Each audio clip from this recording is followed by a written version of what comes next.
Hi, and welcome to the first ever episode of Kyle's Collection.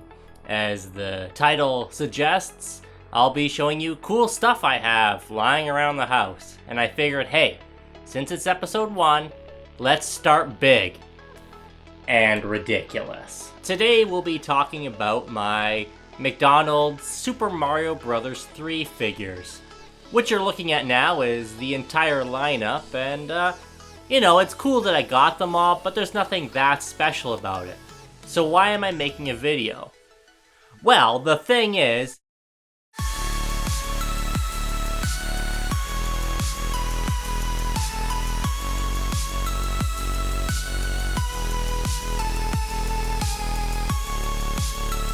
when I was a kid, the whole Nintendo toy scene wasn't quite as exciting as it is today. There was no World of Nintendo or Lego or RC or anything like that. This is all I had.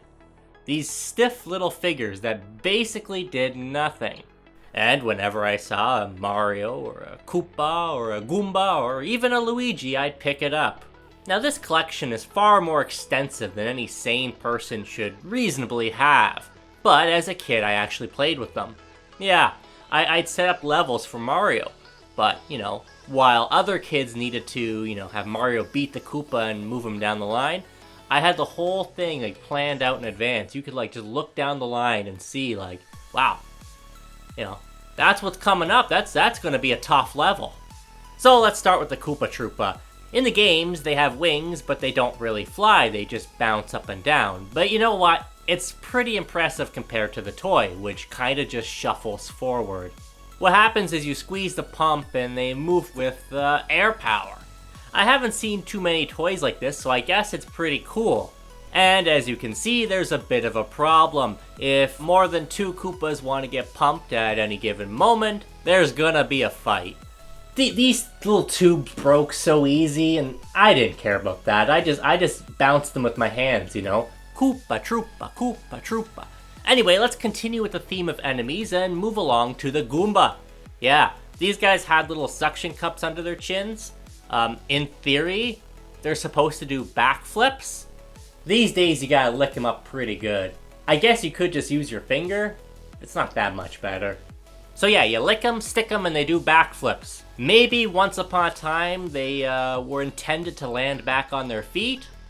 Not so much anymore. Probably the coolest one I own is this guy. I think any other kid would have seen this thing in the toy store, mangled beyond all recognition by some cat or dog, and just leave it there. But me, I saw potential. Raw potential. Who do you want leading your Goomba army? Some recruit fresh from basic training, or a battle-hardened veteran with war scars? Yeah, this guy's the general. He doesn't even have a suction cup. Doesn't need one. Who cares? But what story is complete without its heroes? So let's move on and take a look at Mario. Super Mario. This figure has a nice feel to it. I always kind of liked how, pudgy Mario is. Like he's eating too much pasta. So what does Mario do? Well, in the game, he can fly. So of course, the solution, as far as toy makers are concerned, is to stick a spring up his ass. Actually, this is a combination of both the previous gimmicks in a way. You can stick something up the butt, as with the pair of Koopa Troopa, and there's also a suction cup, like the Goomba. And combined, the idea is you squeeze Mario down, and after a few seconds, once the suction lessens, he flies up with the spring. This actually works pretty good. But once again, it's gonna take a little bit of licking to get it to go. Ew. And finally, I wasn't even really going to talk about it, but there's a Luigi, too. Kidding aside, this toy's pretty crazy. And by that I mean, mildly interesting. On the surface, it seems pretty simple. You pull him back and he goes forward. Big deal. What's cool about Luigi, though, is that he's, drunk at the wheel. This guy, he spins all around in crazy ways. You're going to want a bigger table and start him in the middle, because there's no control in this guy. Luckily, I have carpet underneath, so he's pretty safe when he falls. But if you had hard floor, I think that's something I'd avoid. Luigi's not built as tough as Mario. Honestly, I'm surprised how well the mechanisms have held up in this thing. Look at this lineup, and all of them work. So, I take it you're pretty impressed by my collection. As you should be. Unfortunately, it's kind of stalled out. You can still go on eBay and buy them for like crazy prices, but who wants to do that? For me, it's all about finding them out in the wild and, paying a decent price. Like, most of these were under $1, a Canadian. And for some reason, I never got rid of them. I don't know what my big plan is. I'm definitely not going to sell them because I'm far too attached at this point. I guess I'm a little sentimental. I think the logical outcome is that I'll hang on to them until I'm on my deathbed, old and frail.